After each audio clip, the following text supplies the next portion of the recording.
জানো তো, ছোটবেলায় না ভীষণ জেদ করতাম মাছ খাওয়ার ব্যাপারে। এর মধ্যে দুমদাম কিল মেরে মা খাওয়াতো আমাকে মাছ। আমার বাবা কাকু জেঠুরা যেহেতু মাছের ব্যবসার সাথে জড়িত ছিল, তাই জন্য মাছ ছিল আমাদের প্রতিদিনের খাদ্য তালিকার একটি অংশ। আর সেই মাছ খাবো না যখন বলতাম, মা দিত পিঠের মধ্যে দুমদাম করে কিল। আমাদের এখন আর অত ধৈর্য নেই। যে ছেলে যেটা খেতে চাইছে সেটা করে দিয়ে মুখের কাছে দিতে পারলে তাতেই শান্তি। এমনিতেই যা চঞ্চল, আমি যেমন মাছ খুব একটা ভালোবাসি না, আমার দুই ছেলেও সেরকম খুব একটা মাছ পছন্দ করে না। তবে এই এক মাছ যেটা বর্ষাকালে যতই তুমি মাছ না খাওয়া বাঙালি হও না কেন, মন তোমার চাইবেই। হ্যাঁ, আজ বাড়িতে আসলো এবছরের প্রথম ইলিশ। চলো আজ তেলে বেগুনে ইলিশ মাছের ঝোল রান্না করতে করতে তোমাদের সাথে গল্প করে সময়টা পার করা যাক। আজ বুধবারের সামান্য কিছু অংশ তোমাদের সামনে তুলে ধরলাম আমার সুপর্ণা স্বাদের সংসারের তরফ থেকে। আমি সুপর্ণা। রান্নার জোগাড় সমস্তটা এগিয়ে দিয়ে দিদিকে বললাম যে আমি ছোটোটিকে দিয়ে আসছি, আর তুমি সমস্ত কিছু এগিয়ে রাখো, এসে আমি মাছের ঝোলটা নামাবো। আচ্ছা, আমি যে তোমাদের সাথে এই গল্প করি, ছেলেদের নিয়ে কথা বলি, তোমাদের কি মনে হয় গো যে ছেলে মানুষ করতে গিয়ে কি ছেলেদের আমি একদম মারি না?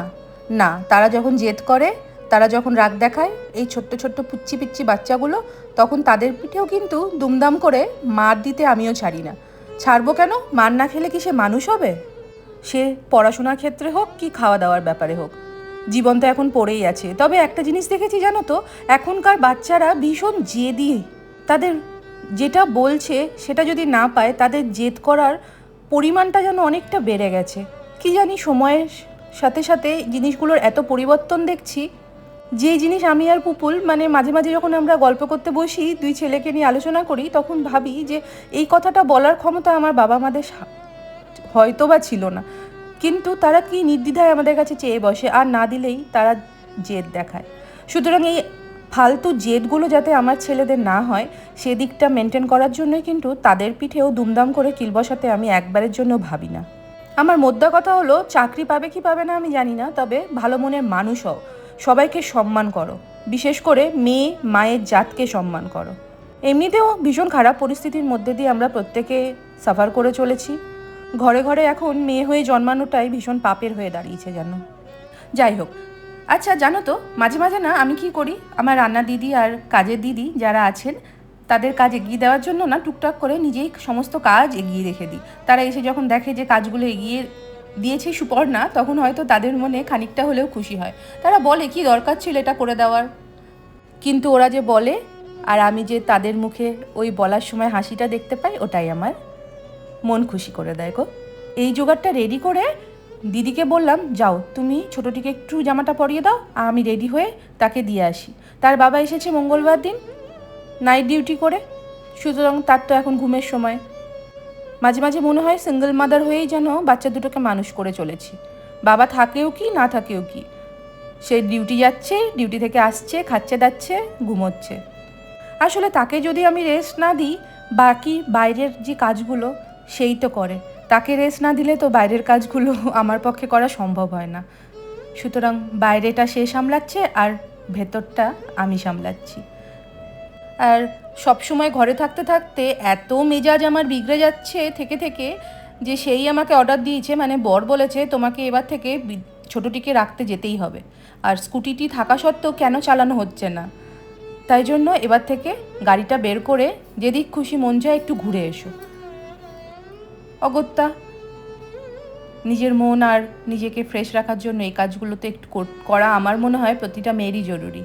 এরপর তাকে ছোটোটিকে স্কুলে রেখে এসে আবার জামা কাপড় ছেড়ে চলে গেলাম নিজের পছন্দের একটি খাবার রান্না করতে। সর্ষা পোস্ত দিয়ে রান্না করে ইলিশ মাছ খাওয়াটা ভীষণভাবে বাঙালিদের একটা পছন্দের রেসিপি, কিন্তু ছোট থেকে না এই স্বাদটা এতভাবে মুখে লেগে আছে। মা, মেজমা, জেঠি তারা এই প্রসেসেই না রান্না করতো। এবার ছোটোবেলা তো বড়োবেলা হয়ে যাওয়ার পর যেন বেশি আরও ফিরে আসে, ছোটোবেলাকে যেন আমরা আরও বেশি আঁকড়াতে চাই। সেই কারণেই হয়তো বা এই ঝোলের এই রেসিপিটা আমি চাই আমার ছেলেদের মুখে লেগে থাকুক।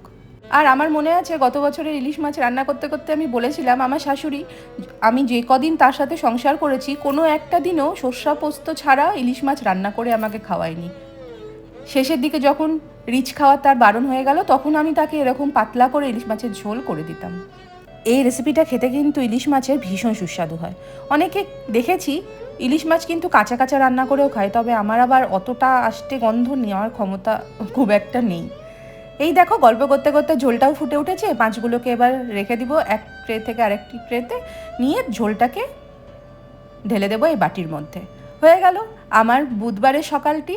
আজ এইভাবেই খানিকটা রান্না করে খানিকটা সংসার গুছিয়ে সংসারে কাজ করে পার হলো।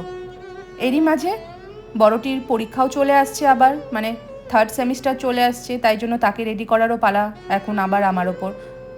ম্যাডামরা তো অবশ্যই তাকে দেখে, কিন্তু মাকেও তো দায়িত্ব কিছু করতে হয়, সেই জন্য এই রান্না করে উঠে রান্নাঘরের এই পোর্শনটা সুন্দর করে গুছিয়ে নিয়ে মুছে পরিষ্কার করে চলে গেছিলাম ঠাকুর ঘরে জামা কাপড় ছেড়ে হাত ধুয়ে।